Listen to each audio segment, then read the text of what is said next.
Hi everyone. A long time no hear from You this.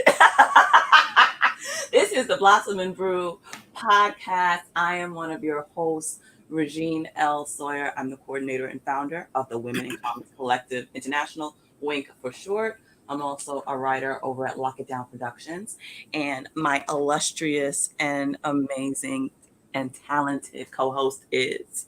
hello, babies. I am Ilka Pinero. I am the person who runs the Ilka Pinero. I am a metaphysician, an armchair neuroscientist, a meditation coach, a writer, a performer, a living miracle, and a badass black woman. That's what I am. That's where we are. We're so happy to be joining you. We had to take some time. We had to take a little bit of time, didn't we, Regina L. Sawyer? I feel like we had to take a little time. We had to call out black. We had to We call sure out did. We hi. Yes, we sometimes, did. and sometimes that will happen with not just us, but black folks in this day and time. Like today on Twitter, I saw someone post like, if you black and you just got out of bed, like that's a beauty. Don't even worry about it. Something Hmm. along those lines. And I just said, you know what? You're damn right. Yeah, yeah. I mean, I'm You're really damn here right. for there's so much to talk about, and unfortunately, y'all, because of various things outside of my control, this week's pod is going to be a little bit on the shorter side because I got to hop off and do some things at 2 o'clock. So, what we will continue this conversation for sure. Totally. What I really want to talk about today is, this concept in this discourse that's rising up about gatekeeping blackness. And I'm sure you heard about this woman, Jessica Krug or some shit. Child. Yeah, so we got Dolezal again. Well, not we, but some people got Dolezal again. Got Dolezal again. This woman named Jessica Krug. She just or Jennifer, whatever her name was, You got it. You got some it. real blocky European name, Krug. She refashioned herself some years ago as Jess La Bombalera, right? And was trying to front like she was some Latina from the Bronx. This whole thing made all kinds of money, took all kinds of like was a teacher. Come to find it's a white lady, just a white lady. You can Google her if you want. I don't really want to give her too much airtime in terms of how she did what she or why. Well, I don't even know what I'm trying to say, really, other than you should go research that shit on your own if you haven't heard about it. It's Krug, K like KKK, are like racist, you like users of black culture, and G like get the fuck out of here. So that's I love KRUG. it. That's her name. And I promise you, she's not the only one. This came up what like the week ago, right?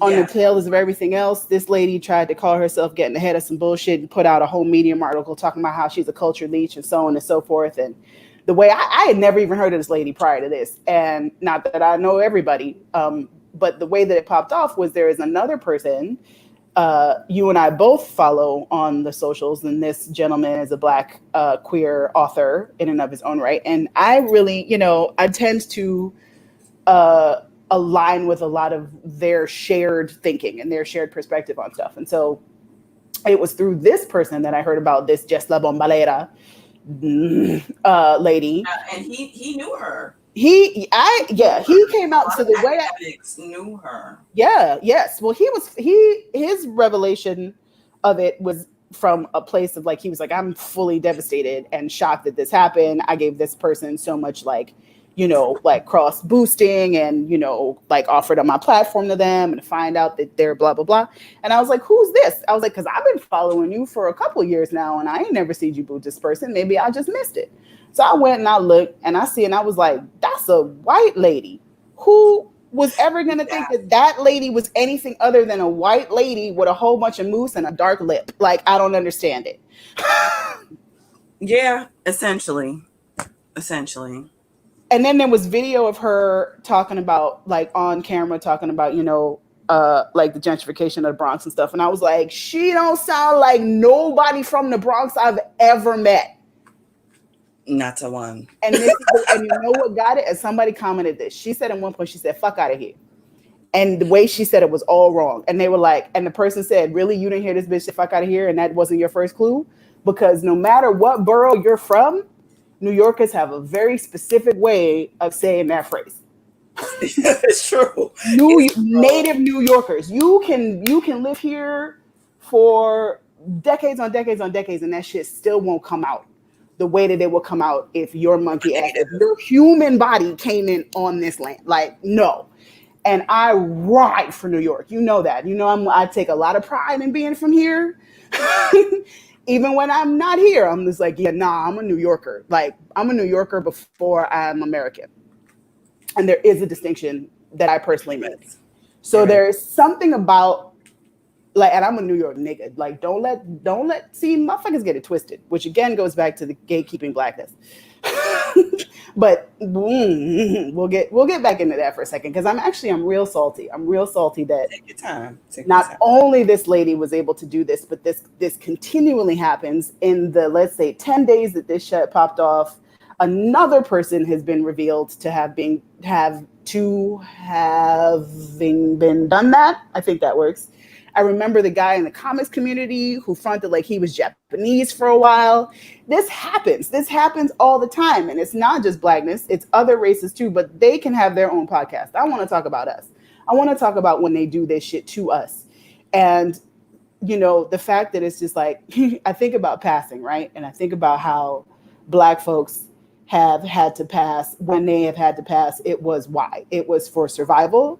It was for survival, even for themselves, and often just to, like, get access to resources that they could then bring back to their family that they often had to hide because they were passing. So when black people pass, is to not get fucking lynched. When No, it's for when white survival. folks, yes, when white folks decide Survival. to literally, what the fuck have we been saying, put this shit on like a costume, it is that much more sinister because they're going in to do it. Why are they always doing it to they themselves be gatekeepers of blackness? It is like such a violent act upon us when that shit happens. When every one of those people gets outed like that, I'm like, yo, it's on site for that bitch. Like, it's on site for her, and may she get every single thing she deserves and then some. Because what kind of illness, what kind of psychosis, what kind of possession, right, of malevolent energy would have to be operating inside a human person, asterisk on human person, because I have thoughts about that. But so for them to create so much facade and so much subterfuge, ultimately for the goal of oppressing black people. There's no way you can be anything but black and come into a place like and pretend. I just can't. I don't even, like, language is failing me because of the level of malignant intent that resides in people who do things like that. That resides in every single one It's of these people. insidious. It's Yeah, insidious. yeah. Really. I mean, It's truly. fucking It's it. sinister. Yeah. Yeah, it's like high level supervillain shit as far as I'm concerned. And what's so sinister about it? Someone had commented on Twitter in regards to this situation that you never see anybody who's like working a quote unquote regular job doing something like this. See your local cashier or your local bank teller or so forth, and people totally could be, but it's usually in some type of prominent position, and Right. usually a position having to do with the culture, Yep. specifically, black and brown culture specifically.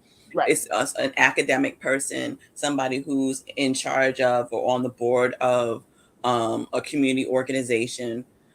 It's never, like I said, it's never somebody that's just chilling down the block. Mm-hmm. Yeah. And No, it's it's being used always, in order to take over our culture. yeah. They use it as they become gatekeepers. Yes.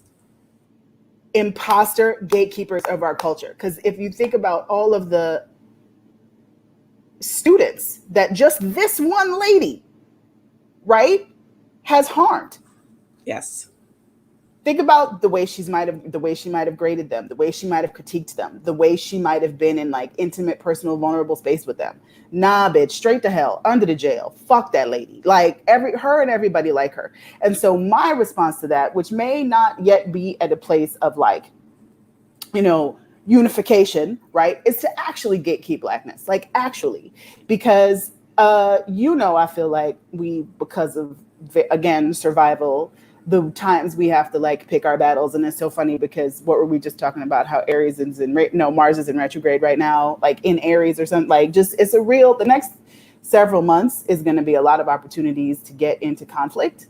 And and so the guiding sort of uh, advice, right, is like just pick your battles. Yeah, like we're not necessarily going to be able to avoid the energetic of conflict because we're Definitely. in a conflicted time, right? So it's just like choose where your battles are, and um, and that goes back to the thing that I was saying before about gatekeeping blackness, where it's just like I have been, as you know, in many a situation where non-black people will just slide into some AAVE, will just drop, an ER, you know what I mean? Just like that cadence, that thing, and they do it because, as you also know, I code switch pretty seamlessly because I have a right? So, like, I have a right to do it. I am adept at it, and I consider patois, I consider AAVE, I consider all of those things legitimate languages of their own. So, And they also, I just have to say this, yeah, belong to us. hi, I just want to interject that. yeah, Go no, ahead. that's what I was hi, right? So and you know what? I think that's an even deeper conversation that we may not even necessarily have time for today, and that I certainly would have to parse out some more for myself. Because if we are considering it legitimate languages, right? Like, can we limit people from attempting to learn languages? Now, hold on. That is just a parenthetical conversation for you and I to parse out together privately before we bring it to the people. What I will say is, because of all of the attendant history around AAVE and patois, and from what they were born, because they were born, right, from what? The various tribes that were snatched up from their various places, yes, and couldn't communicate. So they had to come up with a way to talk. That's what all that patois shit is, right? It's like whatever the enslaved people like encountered in wherever they were with whatever the accent of the dominant language was in that place. So that's why you have Creole. That's why you have like French patois. That's why you have AAVE, right? Because it was a way for them to communicate with each other and also to not be fucking spied on by the people who were torturing them. I was about to say that. It's literally code. Yeah, Literally code literally in code. order to protect us from our oppressors. Absolutely, absolutely. And I remember I was sitting at a dinner as years ago, and it was the first time I really met someone who was one of my most dear friends now. And he was like the black friend in a group of white people in California, and the group of white people were people I happen to know. So I took my blackness there, and then they, of course, were like, "Oh my God, you should meet our black friend." And of course, he and I got on like a house on fire beyond just being black together. But because there is that too, and it's just like, oh, we're just going to put aside most other things right now and just stick with you're the only other black person in this space because it's safe. It's safer than just being alone. So Yeah. at any rate, we're sitting here and we'd had this delicious dinner with a bunch of our white friends. And these are people that like I would say trust kind of as much as you can. Um, so they're like long-term relationships. And we were sitting there and we were talking and we said something like kind of said something to each other in AAVE, right? And it was a thing where it was just like, yeah, no, we just, we sort of organically explained it to them where it was just like, yeah, no, we do these things. And because so like, we don't know what the fuck, so that y'all won't know what the fuck we're talking about. But the You way that you literally explained that to them. yeah, like he said something to me and I said something to him and there was some kind of like blank stares around the table. And then we did this, it was a little back and forth thing where it was just like, I can't remember the details, but it was this sort of rhythmic thing of like, ba ba da ba. And then I was like, ba ba da ba. And then at the same time, we were like, yeah, so motherfuckers don't understand what we're talking about. And it was that, like, so we were just like, yeah, no, this is exclusionary. This is to keep you out. This is a gate. This is a gate. And because whiteness trains us to, believe that there are no gates from that quote unquote dominant culture, right? And that's not even Mm-hmm. adding in the layer of how fucking cool it is. And the layer of they want to be black without wanting to be black. And how they want all of the culture, right? And not only like they want all of the culture, all of the like joy, all of the dances, all the fashion, the slang, all of it, right? But want to just conveniently skip over why that shit is the way it is. And this is one of the things we talk about when we fucking talk about anti-blackness, because white folks tend to think that you have to be a redneck with like a gun in my face, calling me nigger with a hard R for it to be anti-black. They don't realize that it's like, yeah, no, you're my sister. Like they don't realize how that's anti-black. No, they don't. Right. They don't. They just feel like they're trying to resonate with us. And all you're doing is, instead of resonating, you're breeding resentment. It's like, Well, you're don't. alienating me more. Yeah, exactly. It's like, you don't understand me. You don't understand my Yes. culture. You don't Yes. understand, my code. Don't pretend to in order to look like you're quote unquote down. Well, that's what I go. That's what I mean when I say going back to gatekeeping. Yeah. Yeah, and going back to Understood. choosing the battles in which we want to engage, right? Because how many times like I can't tell you how many times somebody has sort of like slipped up into that shit and I'm like, ugh, and I kind of cringe, and it's just like, okay, is it worth it? Is it worth pointing this out to this person? Usually not, because then you have to get into the whole motherfucking thing about them apologizing and falling over themselves to explain to you why, and what I was saying, that they're not racist, really wanting you to understand that they're not racist and they're one of the good ones. And you're just like, why would I even bother explaining this to you? Because it's so nuanced, you're fucking blockhead. You're not going to be able to even begin to get into like the granularity of how deep this shit goes. And that's a lot of reason why white folks don't really have black friends. That's why. Because it's just like, ugh, like you're constantly fucking overstepping. You're constantly pushing boundaries. And for me to even hold up this, like express to you that this boundary is here and that you're fucking pushing on it is, again, going to be more labor for me. And like, 100%. what's the, 100%. and like, think about how many times in professional settings, in personal settings, in passing settings, right? Just you personally have like gone through that process in your head where you're like, is it worth it? And it's so fucking, we're so accustomed to it that it takes like a millisecond where you're like, is it worth it to tell it? Nah. No, because a lot of times it's not, because what type of questions you're gonna get. Of course. And what As kind of opposed to responses someone, you're going to get. exactly, as opposed to someone listening Yep. and taking in the information. I Yep. usually like to say download, like really processing, Yeah. like doing a hard process of the information that's being given to them, and looking at themselves to see how they have possibly done some of the things that you have spoken about. Right. Because it's not just looking at the overall community; it's looking at yourself Right. and doing a review. And it's like, yo, like as a black person, I do it all the time. Also, it's also part of my personality. Like, let me review, let me check my privilege, let me Mm-hmm. see if I'm doing something that is immersed in whiteness. Mm.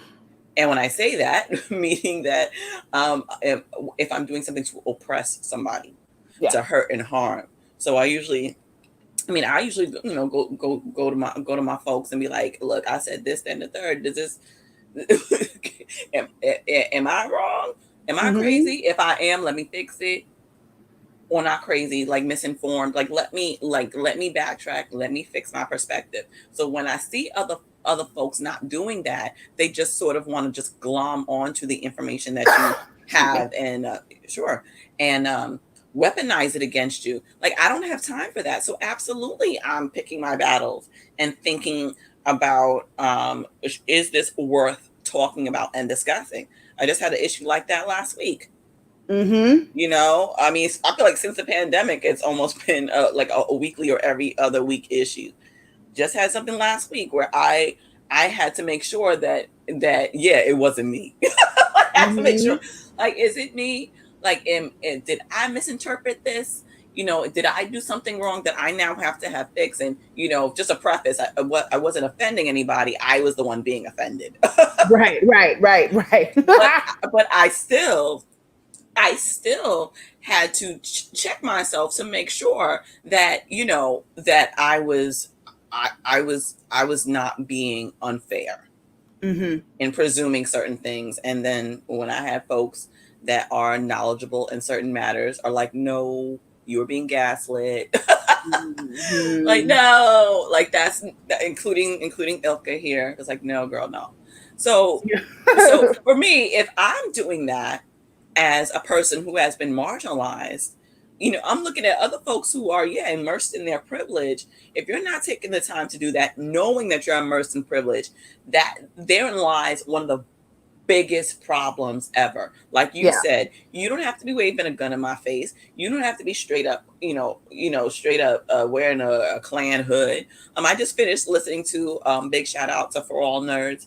They just did a podcast live this morning, and they were speaking to the writer of Lovecraft Country, Nice. and they were talking about the fact that people like specifically white people didn't realize that, oh, there was racism in the North. Yes, there was racism in the North. Are Are you you for kidding? real? Yeah, yeah, like Wow. that type of discussion of like white progressives, and white liberals. Like, wait, I thought because we're in the North, like we were doing what they were doing, and but Yep. That. book, Yes. I like just books related like it to shit that's going on right now. Sorry to interrupt. Keep going. yes. Yeah. No, no, but it's exactly right. And so Lovecraft Country and other books like it, contemporaries and books that are not contemporaries have spoken about that. Have talked about that. I mean, we have a history of that. Like, maybe yeah, you didn't wave a gun in somebody's face, but there were still things done to let you know that you weren't wanted. And I'm going to wrap it up real quick so you can continue speaking. But they talked about the Green Book and how the Green Book didn't just have, southern spots to Right. avoid. They had northern spots to avoid. Right. Like, it was for the whole of the continental United States, Right. not just, the land of Dixie. Well, speaking of Lovecraft Country, I do say to myself, I'm like, that is a hard title. Like Yeah. to get out. Like every Mhm. time I'm always like Lovecraft Country, Lovecraft Country, Lovecraft Country. Anyway, so one thing about that I find so interesting is like after it popped off, um, that there was a little like spot of conversation around sundown towns, right? And I had a couple white people be like, "Wait, what's a sundown town?" And I was like, and it was one of those moments where I was like, "Is this a battle that I want to pick?" Like I just I put my hear head down that. and I was just like, someone else like, there are sundown towns in 2020. And I was just like, is this the battle I want to engage in? Like, it's just like, yeah, no. And I guess I'm just trying in Well, terms, yeah, go ahead. What? Say it. well, in the state that we're currently living in, Yeah. presently during the pandemic, during a time of racial unrest due to police violence, um, due to just violence across the board, specifically on a leadership level or supposed leadership government level. You see Mm. what's happening over in Portland. You see what's happening in various spots across the country. These cities have now essentially become sundown towns. I know grown men. I just had a conversation last week. Just had a conversation last week about what one of my friends and colleagues is living over in Portland, and he's like, I'm not going outside at night. Like, that's not happening. Like, when the sun goes down, I'm in my house. Girl, That okay. So listen, that go you ahead. okay, boop, right there. Remember when I ventured out at the end of when was it? July, right? I got my hair cut and I was like, I'm gonna Yes. do this, and that was my first real venture into the towns, into the city. I took the train for the first time in months. And I met up with a friend of mine, from random, white woman. And, cool. We were there and we chilling. And I said to her, this is my first time in the city, blah, blah, blah, all the things. And she said to me, she was just like, yeah, just make sure you back in your house by the time the sun goes down. She said that. We were in Union fucking Square. She lives in Long Island City. Little cute blonde white woman. She looked me dead in the face and she said, "Just make sure you're home by the time it gets dark." In July of 2020, Union Square, Long Island City. I have no patience for white quote unquote innocence anymore. Absolutely.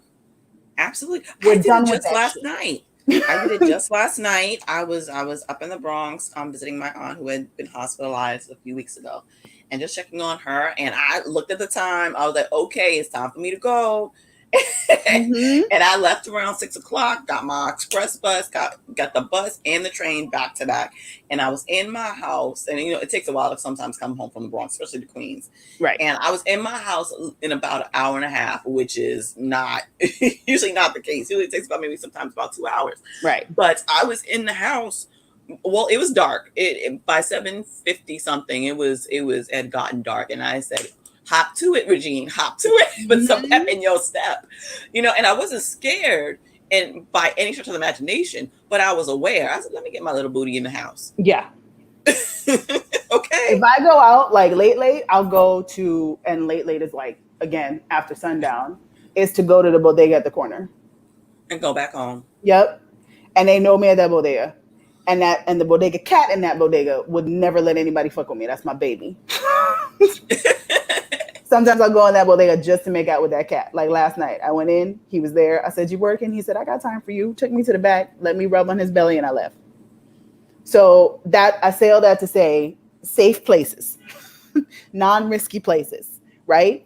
And so yeah, this thing about white innocence and black gatekeeping, um, my gates are up. You know what I mean? And there are lots of things, like the Dune, great example. The Dune trailer dropped for that movie, Yes, and yesterday.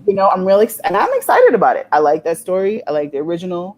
You know, we You read the also book? can't say a long time ago, long enough ago that I don't remember. I read it too Okay, young. You know I what I mean? never, Like I read it too never. young, and so I'm like, Mhm.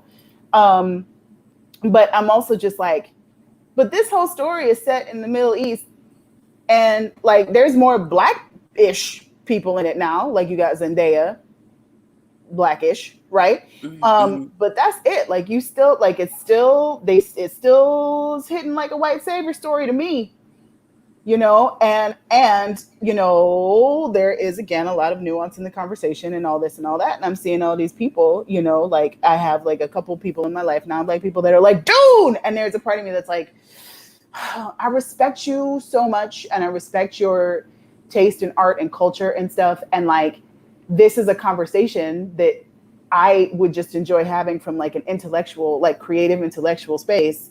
And I also don't trust that I can have it with you, Well, you honestly, know? I'm stuck on the fact that it's a theatrical release. Oh, it That's is? that's that's anti-black in and of itself. Wait, it is? I didn't even know that. Anti-society. Yes, yes, yes. It's going to be Is that released in it? theaters. Is that the only Uh, place it's releasing? that's what the trailer said. Oh, because some places, I mean, I think most of them have been like, this is on demand and in theaters. I mean, they may be making a switch, but I mean, I'll look at the trailer again, but it says it released only in theaters, something along those lines. And I'm just like, look, this is anti-black as far as I'm concerned, it's anti-society, not anti-community. But I mean, yeah, nah, you're not necessarily going to see black and brown faces like that. Especially if y'all still thinking about your dollars and thinking about Hollywood and still promoting in a way in which that does not say that you're mindful of the pandemic and where Right. people really need to be, because I see plenty of people still not wearing masks and stuff out in the street. I'm saying way, way, way too many. So Girl, that yes, I have alone, so much butch and J for you for the personal space around anti-masking. Um, mm, I'll give it to you later. Like, okay, go ahead. Sorry. but seriously, I mean, if it comes out for rental, I'll peep it. My roommate is a big Dune head, and I know she's probably looking at the trailer with like bated breath, like, oh, let me see, yeah, like, Yeah. is this going to be all right? But I mean, it's not surprising. I mean, we have these complaints about movies and media all the time about the lack of inclusiveness. And at this point, yes, we can hold folks accountable to a certain extent, but if they don't want to see your face, they don't want to see your face. They make it. I mean, no, but they make it clear with their choices. Like, you can fall out and cry on Twitter all you want. You can put all the judgment calls you want. Like, that's not necessarily going to make people make it happen. Mm-hmm. It's not. But we can make it happen. We can, but we do have to get capital. We do have to get capital I in mean, order to do it. We have to continue to invest in you our mean in our creating? You communities. mean creating our own whatnots? Yeah, essentially, yes, Okay. our Well, I whatnot. think well, it's interesting too because I just read this. I can't even tell you what it was. Article, essay, whatever it was. It might even have been just like a bulleted point where they were saying like in front of the camera, actually, we are seeing a movement toward parity, of like of actual diversity. Behind the Yes, camera, not so much. And so absolutely. yeah, so shit, even that is a conversation. It feels like that's a conversation inside the conversation where we're seeing it, like the way that it even continues to be insidious in various like sectors. You know what I mean? So like even in like since we've had this most recent sort of like uptick, in our rebellion. You know what I'm saying? It's all of these calls out for, like, hey, come right for this thing. Hey, be in goop. Like there was a whole thing where, oh girl, old psychopath girl that I used to work with, like shouted out all these black healers in goop. And I was just like, right, but you have a trail of black bodies behind you. Okay, but cool, but like, yay, now there's niggas in goop. Like, even though goop in and of itself has a history of, culture vulturing like nobody's business, right? And so all of these things, like I got some invitations from people where they're like, we'd really be interested if you and blah, but like it was still super exploitative. You know what I mean? So again, it's just like this question of how do we inform ourselves, right? How can we get really good to that much better at clocking when shit is performative and ultimately then meant to be harmful, Yes, right? truly. That's what I Yeah. mean. And that again, gatekeeping. Like to me, it just touches so many things where I'm just like, no, like now I want it to be like, okay, even now when people send things like last night, somebody sent me this TikTok of this woman who recreates scenes from Sex in the City and her cat is the Samantha. So she just has her cat in a wig. And it's Oh legit. It's God. like, it's actually cute and actually legit kind of funny because the cat is a great performer. And she's of course a white woman. And I laughed I like responded to the thing. I was like, that's funny. I was like, but I'm going to need the Carfax report, like I'm going to need like, and that is something that I have been working with for a while now. Like when even as little as like a TikTok thing, as minor as that to as major as like fucking Viggo Mortensen who showed his whole ass, it's just like, but what are you really about? Like, where's your Carfax report? Where's your history? Because people can talk a lot, and that's across the board too. Like no matter what color you came out or how much melanin you have, you know, it's just like I don't know. I feel like this thing of radical intuitive awakening or radical intuitive application, right? And just really running everything through that filter of critical thinking, which takes time and is something that we collectively really have to work on reversing because we've all been trained to just like bandwagon and what's the hot shit, and what's getting all the clicks. Like literally the ways that we communicate now socially, right, are not authentic. Like they tell us what we should like. They tell us what we should like by showing us limited things. Like that's how like they just keep changing the algorithms. Like remember when the Instagram algorithm was chronological Yeah, I do. and they did away with that shit. So that again they could gatekeep what people see because they want you to pay to play, so on and so forth, whatever, you know what I mean? Like however, I Yeah. think we can apply it to most things. And I just keep coming back to we gotta you know, we got to think critically, man, because like I just like nothing can be trusted. No, you're Nothing can be 100% trusted. right. No, you're 100% right on it. You're not wrong. You're not Ugh, wrong. girl. So this is Uh, part one. yes. This is part Should we one. make a date now for when we're gonna show up? Where we're gonna show up and do part two? Should we hold Yeah, ourselves we should. accountable in public? Yeah, we should hold ourselves accountable in public. I mean, definitely we should do. We're gonna do. This is part one, so we'll do it part two. And you know, We'll perhaps see maybe you soon. by Monday, we'll see you. We'll see you soon. We'll see you soon. Yeah, We'll see we'll what be back. we We'll have be popping back. up. But Ow. really quick, Yes. we have Tell some them things about this it. week. Well, one is Ladies Con. Check out Ladies Con. You can go to ladiescon.com. That's ladies, CON is in Nancy.com. Check out the virtual convention that's happening this week. Women in Comics, Wink for short, as always. If you hear me say Wink, it's Women in Comics.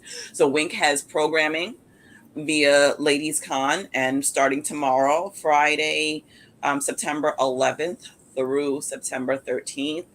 So we have a bunch of stuff happening with that. We also have our drink, draw, and poll Yeah, yeah. happening this Saturday, September 13th at 6:30 No, September p.m. 12th. Friday, September September 12th. 12th. Oh Saturday, God, September 12th. the days, y'all. I just September did it. 12th, Saturday, September 12th. Yes. 6:30 p.m. Tickets are on sale. They are a suggested donation, but you can pay what you will. Check out our website, womenincomicscollective.org, to purchase tickets. The proceeds go to our organization, the Wink Media Fellowship, and you can check the website on that as well. And we're also setting up so you can tip the models too, which is Oh, yes. okay. Get that cash, make it rain, whatever you want to do. Moments Ow. respectful. So, okay. But definitely check that out. Get your tickets, get your tickets, get your tickets. Get your tickets. Okay. Anything you want to let folks know?